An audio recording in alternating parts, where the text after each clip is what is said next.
ಕಲ್ಪದಲ್ಲಿ ಸೃಷ್ಟಿ ಸ್ಥಿತಿ ಲಯವ ಮಾಡುತ್ತಲಿ ಮೋದಿಪ.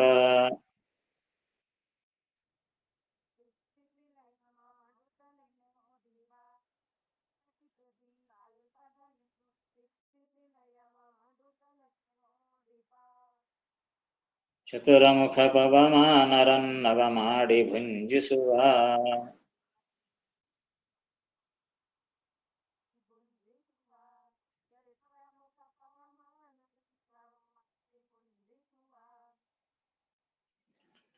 ಘೃತವೇ ಮೃತ್ಯುಂಜಯ ನೆನಿಪ ದೇವತೆಗಳೇ ಉಪಸೇಚನರು.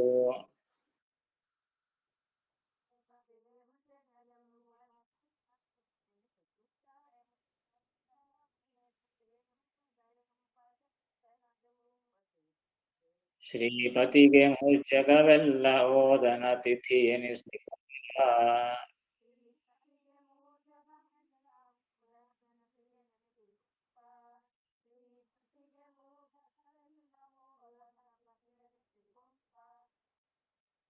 ಭಗವಂತ ಆ ಸೃಷ್ಟಿ ಸ್ಥಿತಿಲಯಾದಿಗಳನ್ನು ಮಾಡುವ ವೈಭವವನ್ನು ಇಲ್ಲಿ ಹೇಳ್ತಾ ಇದ್ದಾರೆ.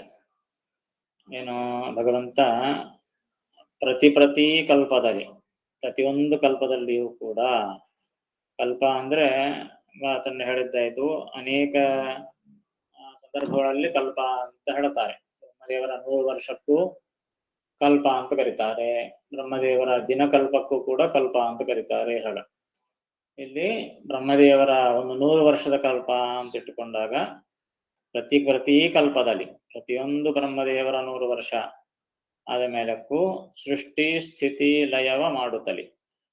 ಪ್ರತಿಕಲ್ಪಕ್ಕೂ ಸೃಷ್ಟಿ ಮಾಡುತ್ತಾನೆ, ಸೃಷ್ಟಿ ಮಾಡಿದವರನ್ನು ಸ್ಥಿತಿ ಅಂದ್ರೆ ಪಾಲನೆ ಮಾಡುತ್ತಾನೆ, ಕೊನೆಗೆ ಲಯ ಸಂಹಾರವನ್ನು ಮಾಡುತ್ತಾನೆ. ಈ ರೀತಿಯಾಗಿ ಮಾಡುತ್ತಲೇ ಮೋದಿಪ, ಮಾಡೋಣದಿಂದ ಅವನಿಗೇನು ದುಃಖ ಆಗುದಿಲ್ಲ. ಅಯ್ಯೋ ಪಾಪ, ನಾನೇ ಹುಟ್ಟಿಸಿದ್ದೆ, ನಾನೇ ಸಂಹಾರ ಮಾಡ್ತಿದ್ದೆ ಅಂತ ಹೀಗೇನಿರೋದಿಲ್ಲ. ಮೋದಿಪ, ಇವೆಲ್ಲವೂ ಕೂಡ ಭಗವಂತನಿಗೆ ಒಂದು ಆಟ ಇದ್ದಂತೆ ಇದ್ದು ಅವನಿಗೆ ಸಂತೋಷವಾಗ್ತದೆ ಹೊರತು ಯಾವುದರಿಂದ ಅವನಿಗೂ ದುಃಖನೂ ಆಗೋದಿಲ್ಲ, ಶ್ರಮನೂ ಆಗೋದಿಲ್ಲ. ಹೀಗಾಗಿ ಮಾಡುತ್ತಲಿ ಮೋದಿಪ, ಮೋದಿಪ ಮತ್ತು ಅದನ್ನೆಲ್ಲ ಹೆಂಗ ಮಾಡ್ತಾನೆ ಅಂತಂದ್ರೆ ಚತುರಮುಖ ಪವಮಾನ ರನ್ನವ ಮಾಡಿ ಭುಂಜಿಸುವ. ಈ ಪ್ರಳಯ ಅಂತಂದ್ರೆ ಭಗವಂತನಿಗೆ ಹೆಂಗ ಅಂತಂದ್ರೆ ಆರಾಮಾಗಿ ಊಟ ಮಾಡಿದಂತೆ ಅಂತ. ಒಳ್ಳೆ ಉಪ್ಪಿನಕಾಯಿ, ಹುಳಿ, ತೊವಿ ಸಾರು, ಪಾಯಸ, ಚಿತ್ರಾನ್ನ ಎಲ್ಲ ಹಾಕೊಂಡು ಊಟ ಮಾಡಿದಂತೆ ಭಗವಂತನಿಗೆ ಲಯ ಅಂತಂದ್ರೆ. ಹೆಂಗ ಅಂದ್ರೆ ಚತುರಮುಖ ಪವಮಾನರ ಅನ್ನವ ಮಾಡಿ ಭುಂಜಿಸುವ ಅಂತ. ಡೈರೆಕ್ಟ್ ಅನ್ನ ಯಾವುದು ಅಂದ್ರೆ ಚತುರ್ಮುಖ ಪವಮಾನ, ಬ್ರಹ್ಮದೇವರು ವಾಯುದೇವರು ಇಬ್ಬರು ಭಗವಂತನಿಗೆ ಅನ್ನ ಅಂತ, ಅನ್ನದಿಂದ ತಿಂದು ಬಿಡ್ತಾನೆ ಎಲ್ಲರನ್ನ. ಚತುರ್ಮುಖ ಪವಮಾನರ ಅನ್ನವ ಮಾಡಿ ಭುಂಜಿಸುವ. ಅನ್ನ ಬರೀ ಅನ್ನ ತಿನ್ಬಾರ್ದಲ್ಲ, ಅಭಿಗಾರ ತುಪ್ಪ ಅಭಿಗಾರ ಆಡ್ರಿ ಅಂತಾರ ಇಲ್ಲ. ಅನ್ನ ಹಾಕಿದ ನಾಲ್ಕು ಅಭಿಗಾರ ಮಾಡ್ರಿ, ತುಪ್ಪ ಹಾಕಿ ಅನ್ನ ನಾಲ್ಕು ತಿನ್ಬೇಕು. ಮತ್ತೆ ಬರೀ ಅನ್ನ ತಿಂತಿದ್ದಾನೆ ನಾಲ್ಕು ತುಪ್ಪ ಬೇಡೇನೋ ಅಂದ್ರೆ ತುಪ್ಪ ಕೂಡ ಹಾಕಣ್ಣಂತ. ಅದು ಘೃತವೇ ಮೃತ್ಯುಂಜಯ ನೆನಿಪ. ಮೃತ್ಯುಂಜಯ ರುದ್ರದೇವರು, ಆ ರುದ್ರದೇವರೇ ತುಪ್ಪ. ಘೃತ ಅಂದ್ರೆ ತುಪ್ಪ. ಆ ರುದ್ರದೇವರನ್ನೇ ತುಪ್ಪವನ್ನಾಗಿ ಹಾಕಿಕೊಂಡು ಅನ್ನವನ್ನು ತಿಂದು ಬಿಡ್ತಾನಂತೆ. ಬರೀ ಉಪ್ಪು ತುಪ್ಪ ಅನ್ನ ತಿಂತಾನೇನು, ಬರೀ ತುಪ್ಪ ಅನ್ನ ತಿಂತಾನೇನು, ಚಟ್ನಿ ಪಲ್ಯಗಳು ಏನ್ ಬ್ಯಾಡೇನು ಅಂತಂದ್ರೆ ಹೇಳ್ತಾರೆ ದೇವತೆಗಳೇ ಉಪಸೇಚನರು. ದೇವತೆಗಳೆಲ್ಲರೂ ಕೂಡ ಅವ್ರಿಗೆ ಉಪಸೇಚನರು ಅಂತ. ಉಪಸೇಚನರು ಈ ಚಟ್ನಿ ಪಲ್ಯ ಇತ್ಯಾದಿ ಶಾಖಗಳೇ ಆ ದೇವತೆಗಳು. ಹಿಂಗ ಅದನ್ನ ಬಾಡಿಸಿಕೊಂಡು ಆ ಅನ್ನವನ್ನು ತಾನು ತಿಂದು ಬಿಡ್ತಾನೆ. ಹೀಗಾಗಿ ಶ್ರೀಪತಿಗೆ ಮೂರ್ಜಗವೆಲ್ಲ ಓದನ. ಆ ಶ್ರೀಪತಿಗೆ, ಲಕ್ಷ್ಮೀಪತಿಗೆ ಈ ಮೂರೂ ಜಗತ್ತು ಎಲ್ಲವೂ ಕೂಡ ಓದನ. ಓದನ ಅಂತಂದ್ರೆ ಅನ್ನ, ತಿಂತಕ್ಕಂತಹ ಅನ್ನ. ಇದೆಲ್ಲ ಅನ್ನ ಮಾಡಿಕೊಂಡು ಆರಾಮಾಗಿ ತಿಂದು ತೇಗಿ ಬಿಡ್ತಾನೆ ಮರಯ. ಅದಕ್ಕಾಗಿ ಅತಿಥಿ ಎನಿಸಿಕೊಂಬ. ಭಗವಂತನೇ ಅತಿಥಿ, ದೊಡ್ಡ ಅತಿಥಿ. ಈ ಪ್ರಪಂಚವೆಂಬಂತಹ 3 ಲೋಕವೆಂಬಂತಹ ಅನ್ನವನ್ನು ತಿನ್ಲಿಕ್ಕೆ ಅತಿಥಿಯಾಗಿ ಬಂದ. ಅತಿಥಿ ದಂಡಿ ತಿಂತಾನ. ಅತಿಥಿ ಅಂದ್ರೆ ದಂಡಿ ತಿನ್ಬೋನು ಅಂತ ಅರ್ಥ. ನಾವು ಕೂಡ ಅತಿಥಿಗಳಾಗಿ ಹೋದ ಕಾಲಕ್ಕೆ ಚಂದ ತಿಂದು ಬಿಡ್ತೀವಿ. ನಮ್ಮನೆ ನಾವು ತಿನ್ನೋದಿಲ್ಲ ಜಾಸ್ತಿ. ಅತಿಥಿಯಾಗಿ ಹೋದಾಗ ಚಂದ ತಿಂದು ಬಿಡ್ತೀವಿ. ಯಾಕಂದ್ರೆ ಅತಿಥಿ ಎಂಬ ಶಬ್ದಕ್ಕನೇ ದಂಡಿ ತಿಂಬೋನು ಅಂತ ಅರ್ಥ. ಹೀಗಾಗಿ ಭಗವಂತನೇ ಪ್ರಧಾನವಾಗಿ ಅತಿಥಿ. ಅತಿಯಾಗಿ ಥಿ ಅಂದ್ರೆ ಥಾ ಅಂದ್ರೆ ಅನ್ನ. ಅನ್ನ ತಿಂತಾನೋದಕ್ಕಾಗಿ ಥಿ. ಅತಿಯಾಗಿ ಅನ್ನ ತಿಂದು ಬಿಡ್ತಾನೋದಕ್ಕಾಗಿ ಅವನು ಅತಿಥಿ ಅಂತ ಹೆಸರು. ಹೀಗಾಗಿ ಮತ್ತೆ ಈ ಪ್ರಪಂಚವನ್ನೆಲ್ಲ ತಿಂದ್ರೆ ಏನು ಅಷ್ಟಕ್ಕಂತೆ ದೊಡ್ಡ ತಿಂಬೋನೇನಿರ್ತಾನೆ, ಅದಕ್ಕೆ ಅವನೇ ದೊಡ್ಡ ಅತಿಥಿ. ಹೀಗಾಗಿ ಭಗವಂತನಿಗೆ ಪ್ರಳಯ ಅಂತಂಬೋದು ಊಟ ಇದ್ದಂತೆ. ಬ್ರಹ್ಮದೇವರನ್ನು ವಾಯುದೇವರನ್ನು ಅನ್ನವನ್ನಾಗಿ ಮಾಡಿಕೊಂಡು, ರುದ್ರದೇವರನ್ನೇ ತುಪ್ಪಾಗಿ ಹಾಕೊಂಡು, ಎಲ್ಲಾ ದೇವತೆಗಳನ್ನು ಶಾಖಗಳಂತೆ ಪಲ್ಯಗಳಂತೆ ಬಡಿಸಿಕೊಂಡು 3 ಜಗವನ್ನು ಊಟ ಮಾಡುವಂತಹ ಅತಿಥಿ ಆ ಭಗವಂತ. ಇದು ಆ ಪ್ರಳಯ ಕಾಲದಲ್ಲಿ ಭಗವಂತನ ಮಾಡುವ ವ್ಯಾಪಾರ ಅಂತ ಹೇಳ್ತಾರೆ. ಅರ್ಥ ಆಯ್ತಾನ?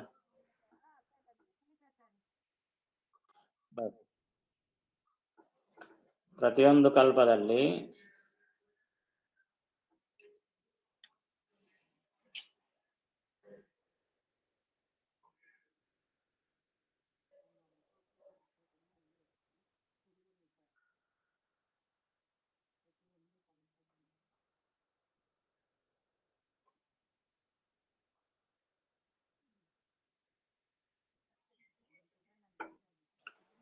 ಸೃಷ್ಟಿ ಸ್ಥಿತಿ ಲಯಗಳನ್ನು ಮಾಡುತ್ತಾ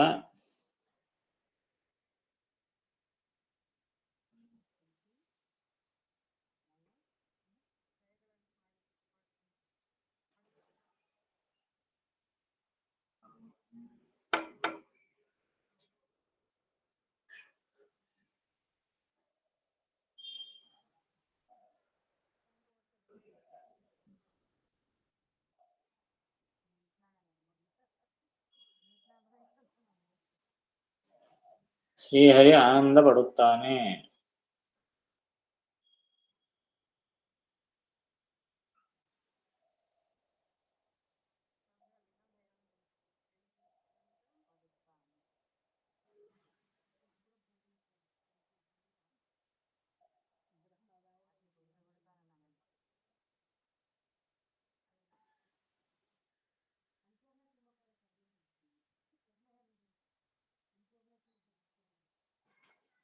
ಬ್ರಹ್ಮವಾಯುಗಳನ್ನು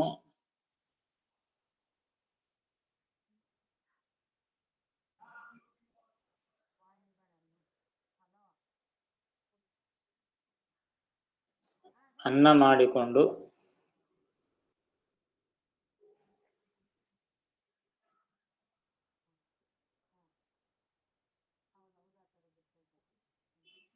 ರುದ್ರದೇವರನ್ನು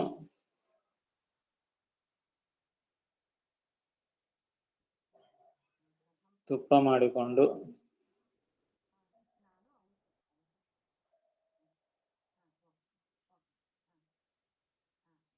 ದೇವತೆಗಳನ್ನು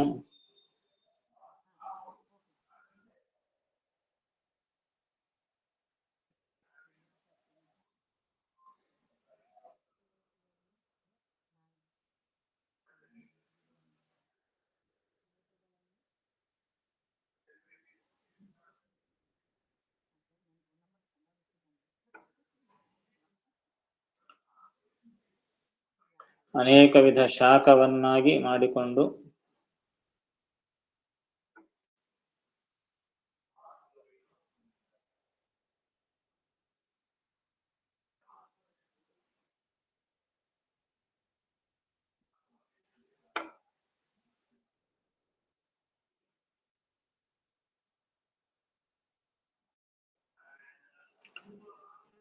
ಪ್ರಳಯ ಕಾಲದಲ್ಲಿ ತಿನ್ನುತ್ತಾನೆ.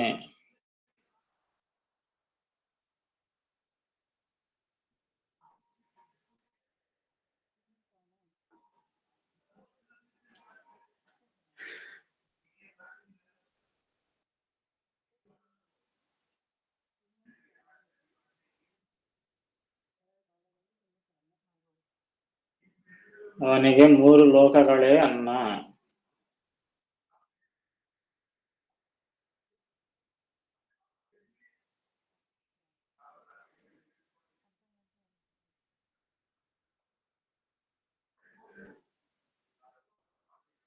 ಅವನೇ ಉಣ್ಣುವ ಅತಿಥಿ.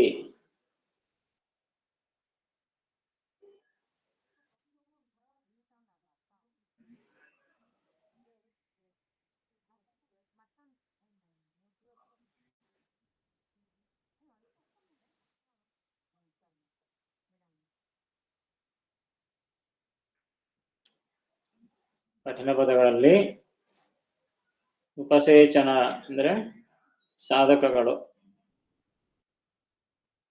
ಉಪಸೇಚನಗಳು ಅಂದ್ರೆ ಸಾಧಕಗಳು.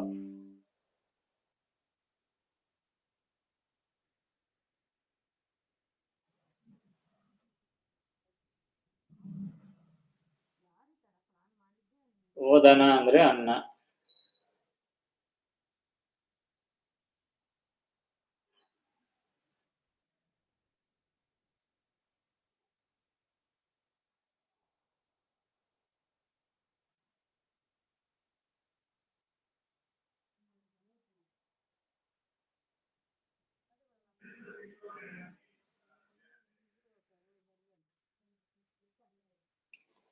ಪ್ರತಿ ಕಲ್ಪದಲ್ಲಿ ಸೃಷ್ಟಿ ಸ್ಥಿತಿ ಲಯವ ಮಾಡುತ್ತಲಿ ಮೋದಿತ.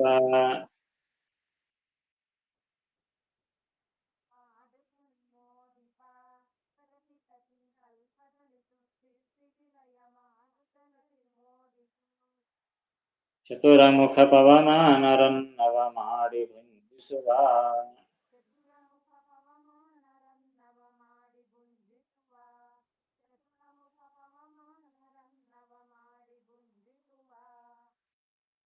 ಧೃತವೇ ಮೃತ್ಯುಂಜಯ ನೆನಿಪ ದೇವತೆಗಳೇ ಉಪಸೇಚನರು.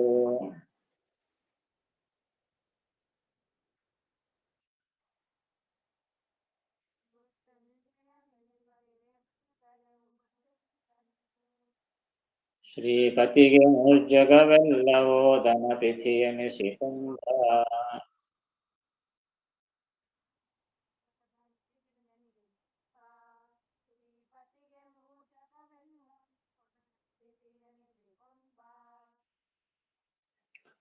ಐವತ್ತೊಂದನೇ ಪದ್ಯ.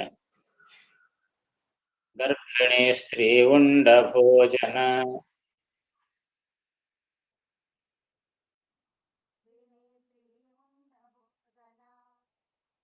ಭಗದ ಶಿಶುಂಬ ತೆರದಲ್ಲಿ.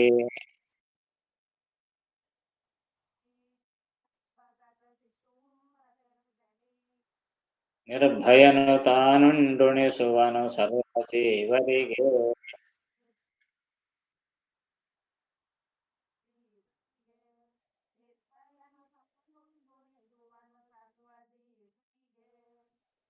ನಿರ್ಬಲತಿ ಪರಮಾಣು ಜೀವಗೆ.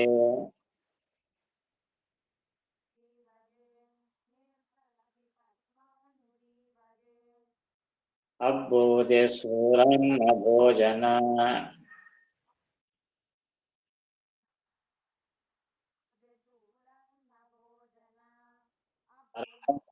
ಹೇಳುವರು ಗೋವಿದರಿದ ನೊಡಂಬಡರು.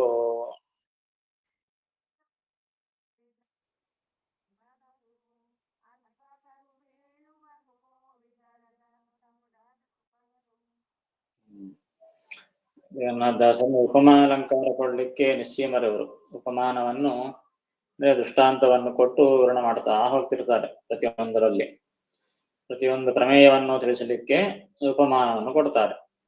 ಹಾಗೆ ಭಗವಂತ ಯಾವ ರೀತಿಯಾಗಿ ನಮಗೆ ಎಲ್ಲ ಸುಖವನ್ನು ಕೊಡ್ತಾನೆ ಎಂಬ ಮಾತನ್ನು ಹೇಳ್ತಾ ಇದ್ದಾರೆ. ಭಗವಂತ ಪ್ರಳಯ ಕಾಲದಲ್ಲಿ ತಾನು ಉಣ್ತಾನೆ ಎಲ್ಲಾ ಲೋಕವನ್ನು ಅಂತ ಹೇಳಿದ್ರು.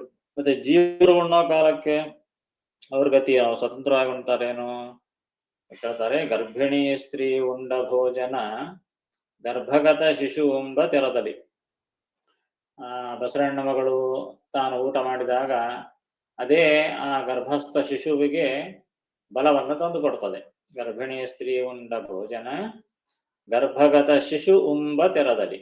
ಆ ಗರ್ಭದಲ್ಲಿರುವ ಶಿಶುವು ಆ ತಾಯಿ ತಿಂದಂತಹ ಊಟದ ಸಾರವನ್ನು ಅದು ಹೇಗೆ ಉಣ್ತದಲ್ಲ ಹಾಗೆ ಭಗವಂತನು. ಯಾಕೆ ನಾವು ಕೂಡ ಎಲ್ಲರೂ ಭಗವಂತನ ಉದರದಲ್ಲಿದ್ದವರೇ. ಈ ಗರ್ಭಿಣಿ ಉದರದಲ್ಲಿ ಶಿಶು ಇರ್ತದೆ, ನಾವೆಲ್ಲರೂ ಶಿಶುಗಳಿದ್ದಂತೆ ಭಗವಂತನ ಉದರದಲ್ಲೇ ಇದ್ದವರು. ಸಂಪೂರ್ಣ ಬ್ರಹ್ಮಾಂಡವೇ ಭಗವಂತನ ಉದರದಲ್ಲಿದೆ. ನಾವೆಲ್ಲರೂ ಕೂಡ ಭಗವಂತನ ಉದರದಲ್ಲಿದ್ದಂತೆ, ಆ ಭಗವಂತನ ಕೂಸುಗಳಿದ್ದಂತೆ. ಅದಕ್ಕಾಗಿ ಭಗವಂತ ನಿರ್ಭಯನು, ತಾನುಂಡು ಉಣಿಸುವನು ಸರ್ವ ಜೀವರಿಗೆ. ದೃಷ್ಟಾಂತ ಹೆಂಗ್ ಕೊಟ್ಟ ನೋಡ್ರಿ. ಅಂದ್ರೆ ಗರ್ಭಿಣಿಯ ಸ್ತ್ರೀ ಉಂಡ್ರೆ ಆ ಶಿಶುವಿಗೆ ಆಹಾರ, ಇಲ್ಲಿದ್ರೆ ಇಲ್ಲ. ಹಾಗೆ ಭಗವಂತನು ಅಷ್ಟೇ, ತಾನು ಉಂಡ್ರೇನೆ, ಭಗವಂತ ಉಂಡ್ರೇನೆ ನಮಗೆಲ್ಲರಿಗೂ ಊಟ. ನಾವು ತಿಂತಿದ್ದೀವಿ ಅಂದ್ರೆ ಅರ್ಥ ಏನು? ನಾವು ತಿನ್ನೋದಲ್ಲ, ಭಗವಂತ ತಿಂತಾನೆ, ತಾನು ತಿಂದು ನಮಗೆ ತಿನ್ನಿಸ್ತಾನೆ, ಆಗ ನಾವು ತಿನ್ಲಿಕ್ಕೆ ಬರುತ್ತೆ, ಇಲ್ಲದ್ರೆ ತಿನ್ಲಿಕ್ಕೆ ಬರೋದಿಲ್ಲ. ಹೀಗಾಗಿ ನಿರ್ಭಯನಾಗಿ ಭಗವಂತ ತಾನು ಉಣ್ತಾನೆ, ಆ ಜೀವರಿಗೆ ಉಣಿಸ್ತಾನೆ, ಸರ್ವ ಜೀವರಿಗೆ, ಎಲ್ಲಾ ಜೀವರಿಗೂ ಅಷ್ಟೇ.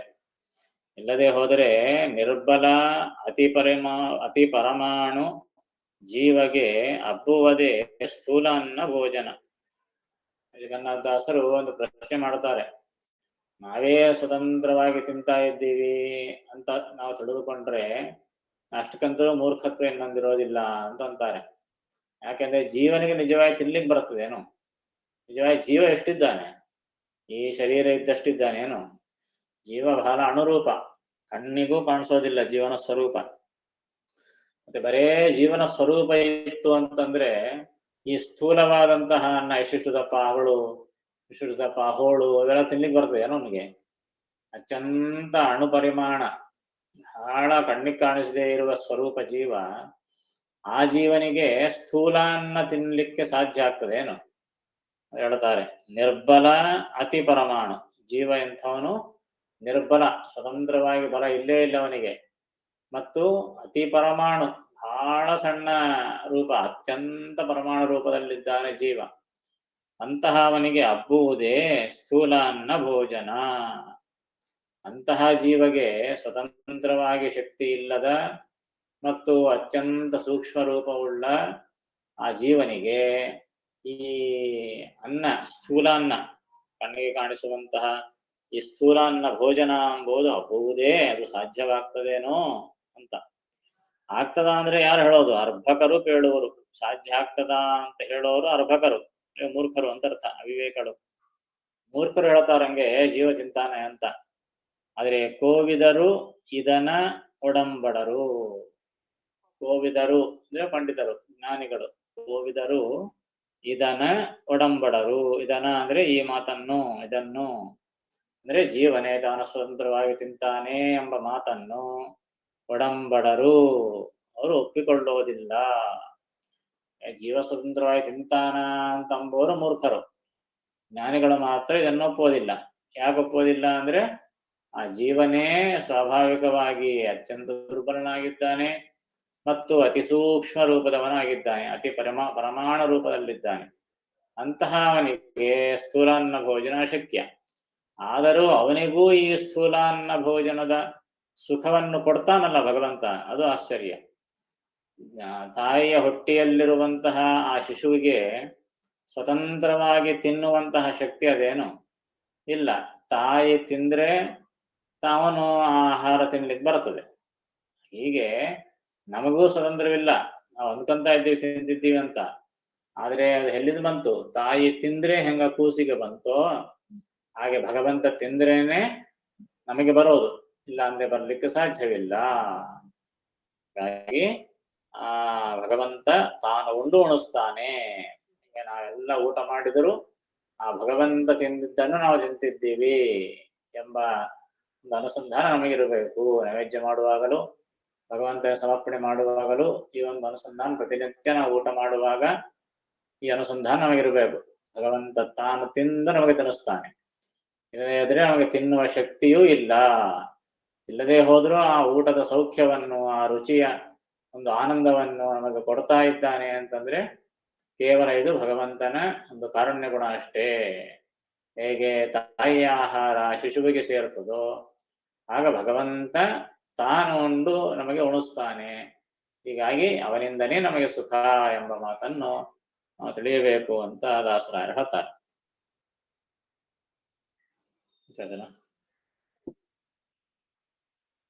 ಬರ್ತಾನೆ. ಗರ್ಭಿಣಿ ಸ್ತ್ರೀ ಉಂಡ ಭೋಜನವನ್ನು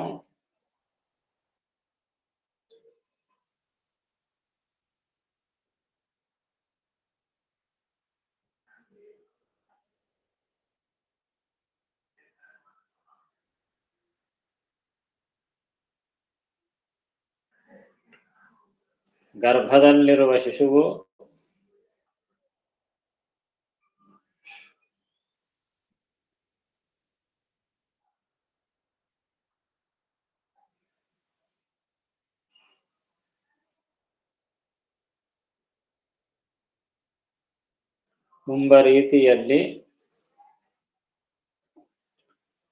ರೀತಿಯಲ್ಲಿ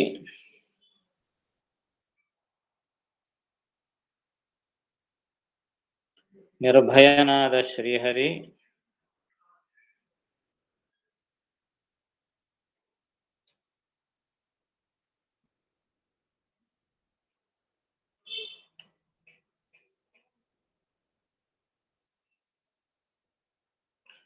ತಾನು ಉಂಡು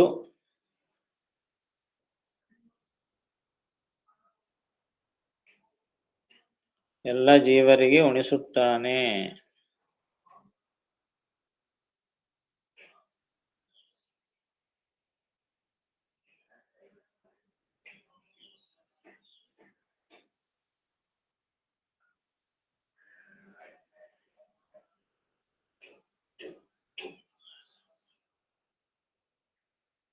ಇಲ್ಲದಿದ್ದರೆ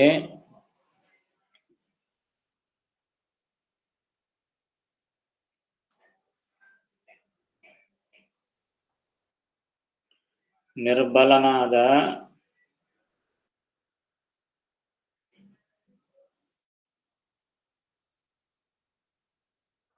ಅತ್ಯಂತ ಸೂಕ್ಷ್ಮ ರೂಪವುಳ್ಳ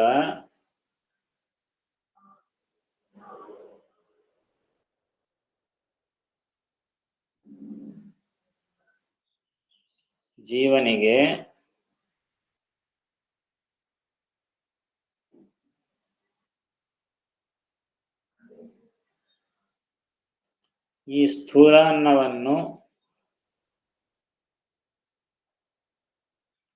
ಈ ಸ್ಥೂಲಾನ್ನವನ್ನು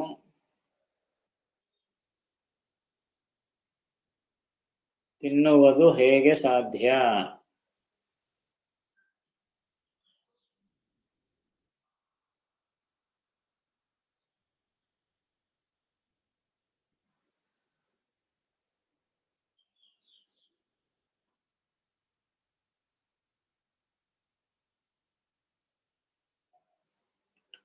ಸಾಧ್ಯವೆಂದು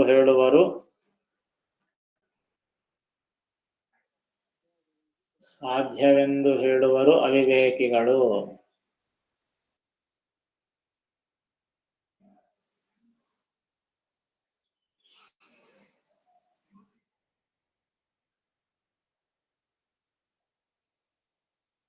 ಜ್ಞಾನಿಗಳು ಇದನ್ನು ಒಪ್ಪುವುದಿಲ್ಲ.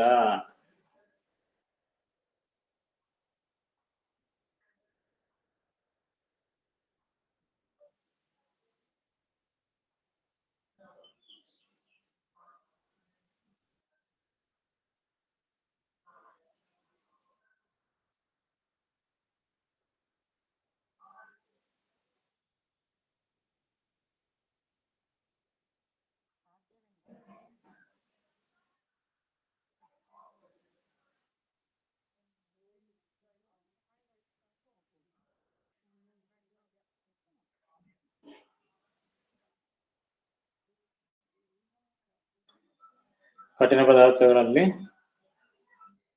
ಕೋವಿದರು ಅಂದರೆ ಜ್ಞಾನಿಗಳು ಅಂತ ಬರ್ಕೊಳ್ಳಿ.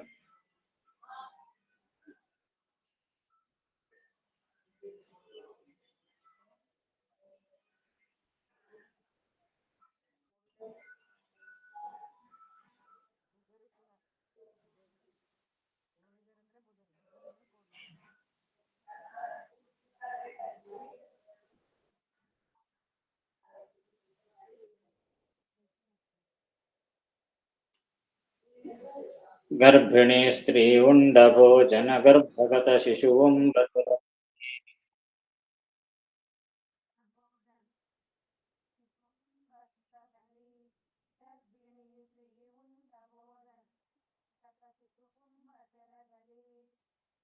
ನಿರ್ಭಯನು ತಾನುಂಡುಣಿಸುವನು ಸರ್ವ ಜೀವರಿಗೆ.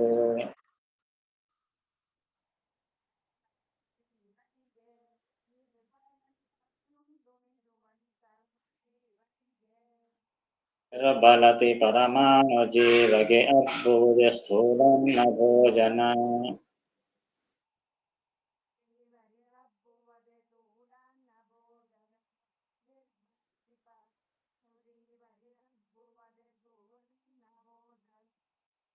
ಅರ್ಭಕರು ಕೇಳುವರು ಕೋವಿದ ಇವ ನಡಂಬಡರು.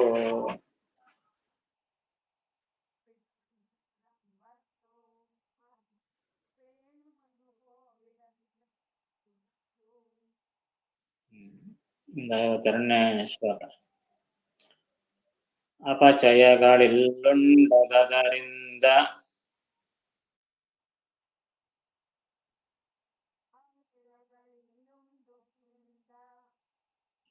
ಉಪಚಯಗಳೆಲ್ಲ ಮರಗಣದೊಳಗೆ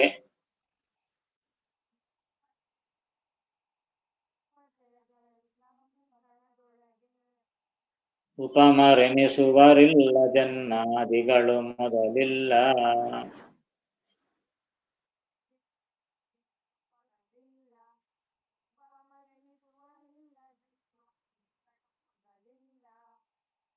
ಅಪರಿಮಿತ ಸನ್ಮಹಿಮ ಭಕ್ತರ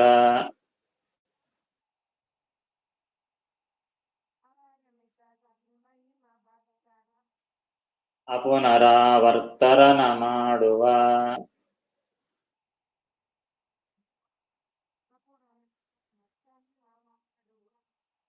ಕೃಪಣವತ್ಸಲ ಸ್ವಪದ ಸೌಖ್ಯವ ನಿತ್ತು ಶರಣರಿಗೆ.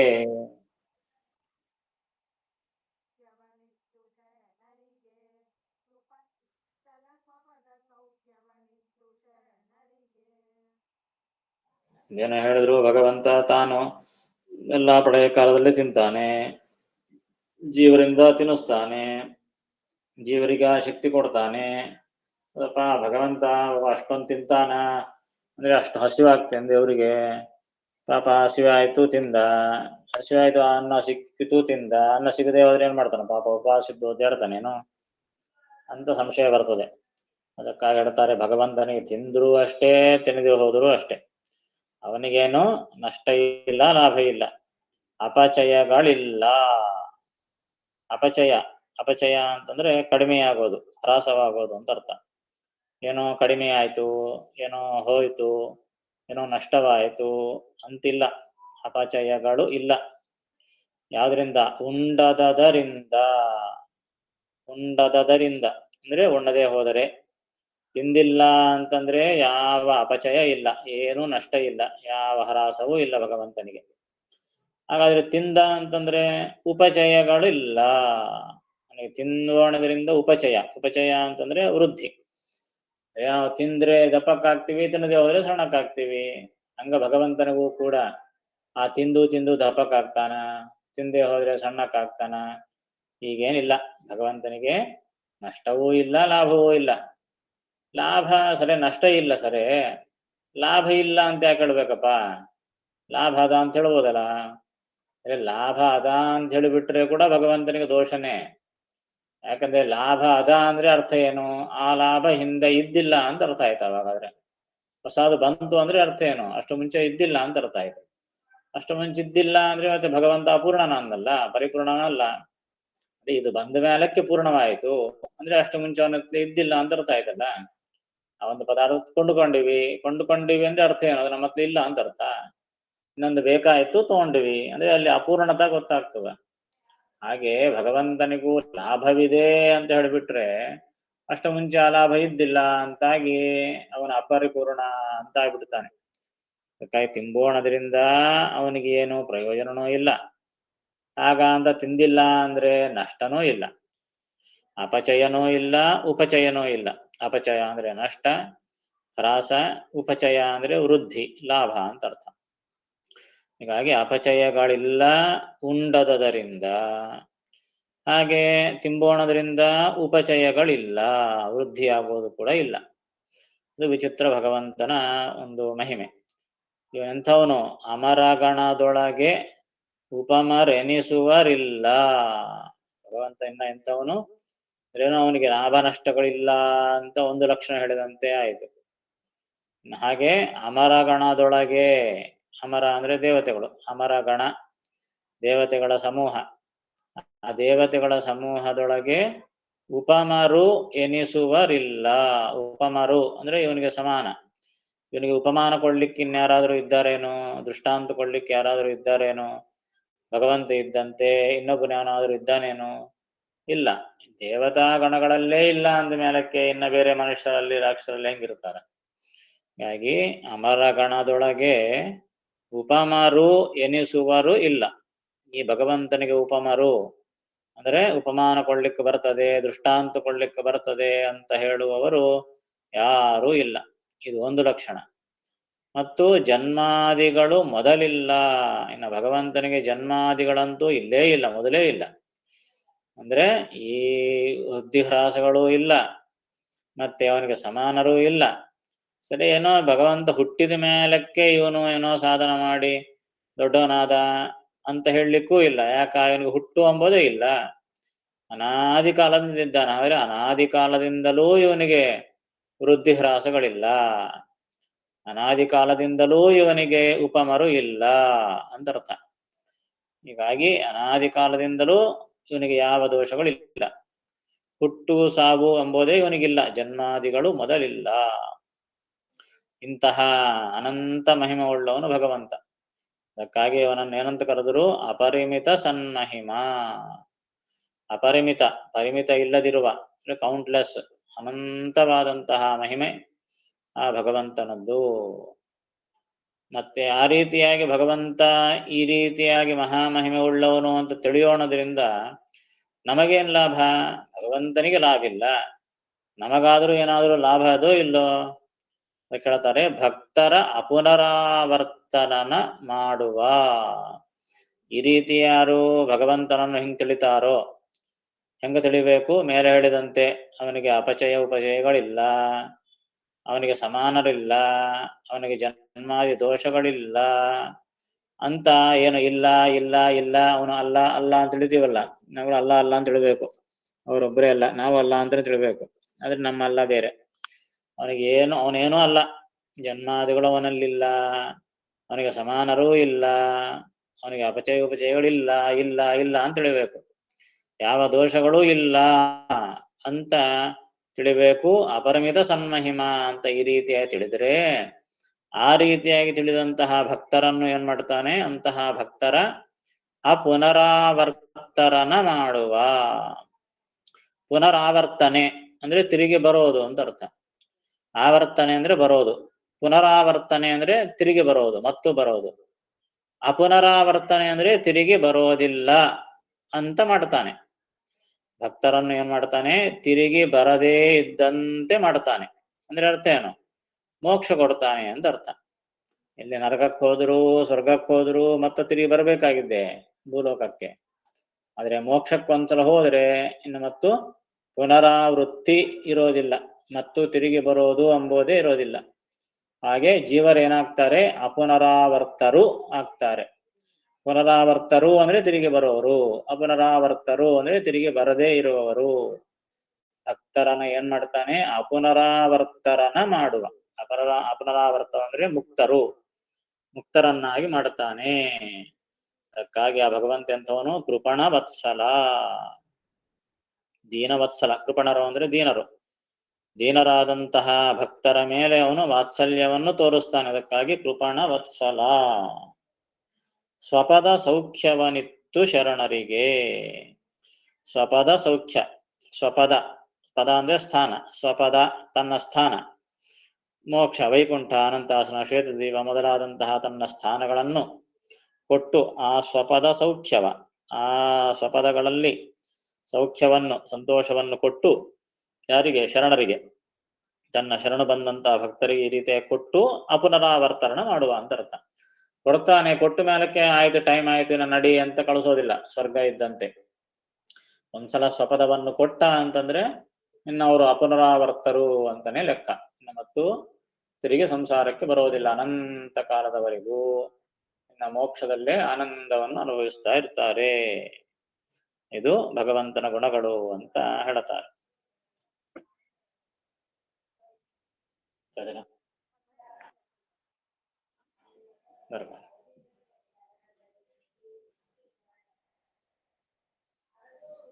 ತಿನ್ನದಿದ್ದರೆ ಶ್ರೀಹರಿಗೆ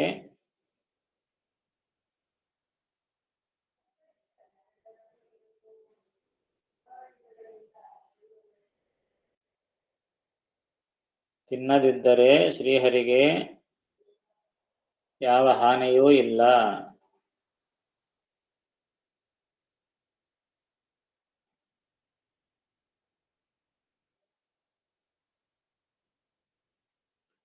ತಿಂದರೆ ಯಾವ ಲಾಭವೂ ಇಲ್ಲ.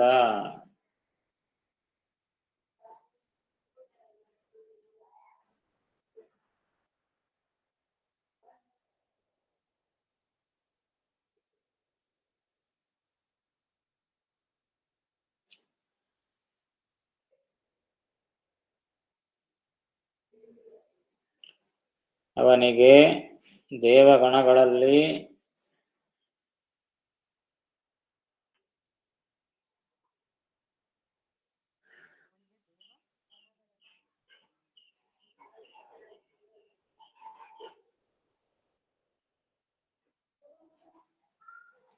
ಯಾರೂ ಸಾಟಿ ಇಲ್ಲ.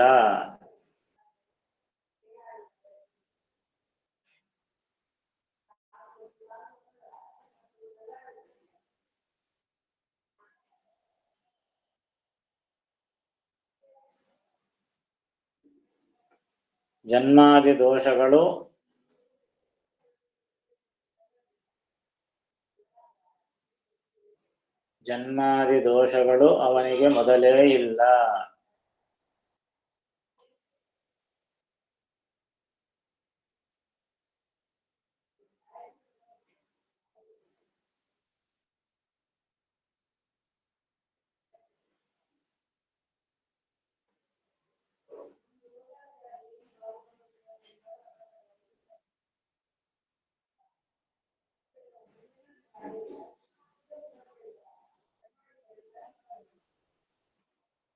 ಅನಂತವಾದ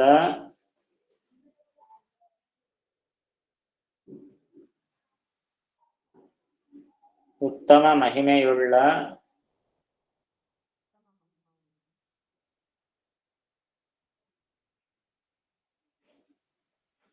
ಶ್ರೀಹರಿ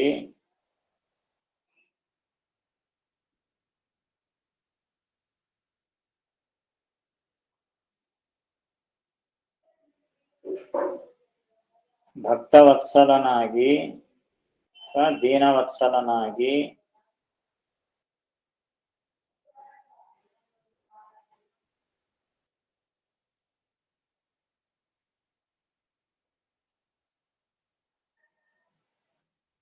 ಶರಣು ಬಂದ ಭಕ್ತರಿಗೆ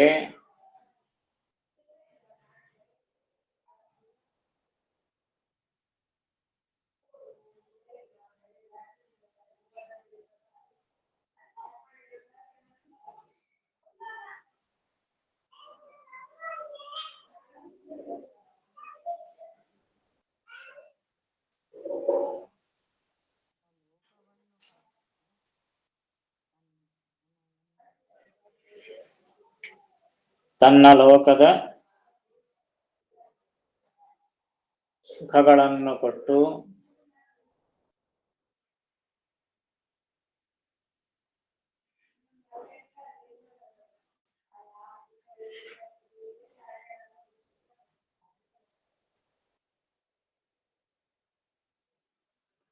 ಮತ್ತು ಸಂಸಾರಕ್ಕೆ ತರದಂತೆ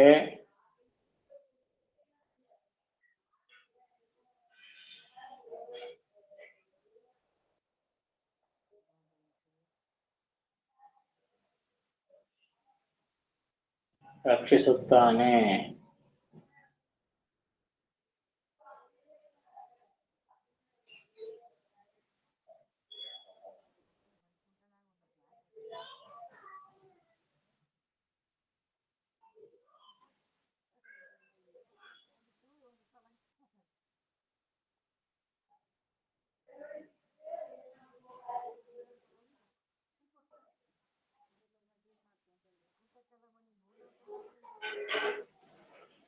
ಕಠಿಣ ಪದಗಳು ಬರ್ಕೊಳ್ರಿ.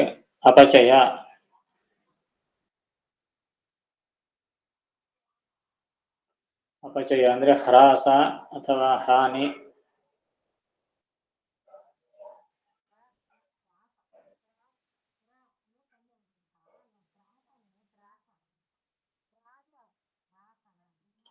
ಉಪಚಯ ಅಂದ್ರೆ ವೃದ್ಧಿ ಅಥವಾ ಲಾಭ.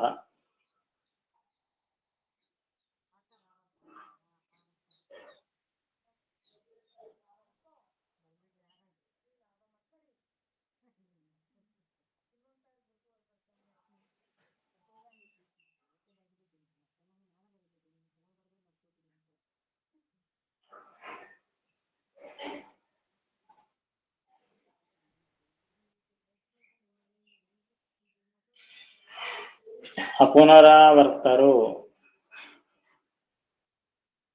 ಅಪುನರಾವರ್ತರು ಅಂದ್ರೆ ಮುಕ್ತರು.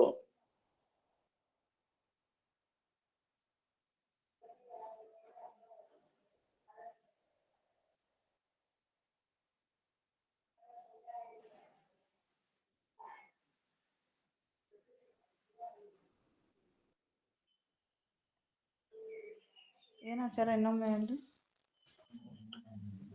ಅಪುನರಾವರ್ತರು ಅಂದ್ರೆ ಮುಕ್ತರು, ಪುನರಾವೃತ್ತಿ ಇಲ್ಲದವರು, ಮುಕ್ತರು.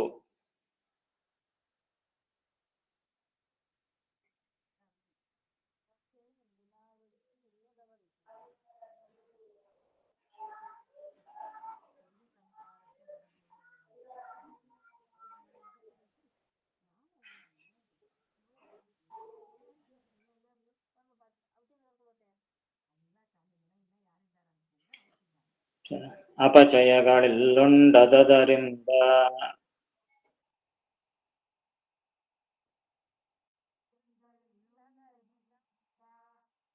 ಉಪಚಯಗಳಿಲ್ಲ ನರಗಣದೊಳಗೆ.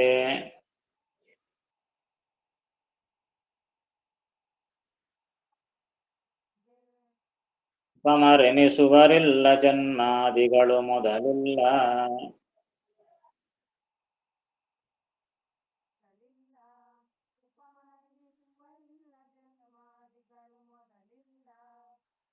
ಅಪರಿಮಿತ ಸನ್ಮಹಿಮ ಭಕ್ತರ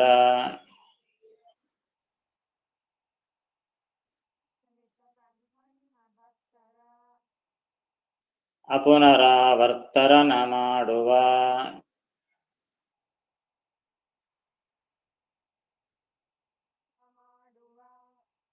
ಕೃಪಣವತ್ಸಲ ಸ್ವಪದ ಸೌಖ್ಯವನಿತ್ತು ಶರಣರಿಗೆ.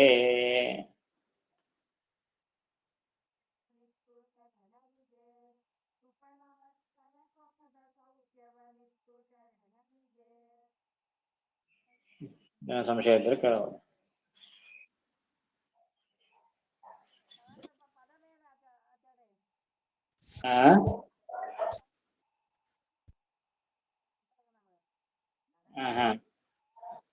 ಪಾಠ ಅಷ್ಟೇ.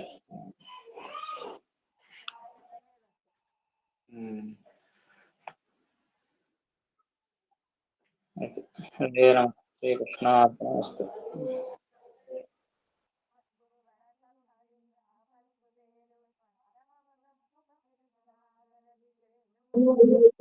ನಮಸ್ಕಾರ ಆಚಾರ್ಯ. ನಮಸ್ಕಾರ ಆಚಾರ್ಯ. ನಮಸ್ಕಾರ ಆಚಾರ್ಯ. ನಮಸ್ಕಾರ ಆಚಾರ್ಯ. ನಮಸ್ಕಾರ ಆಚಾರ್ಯ.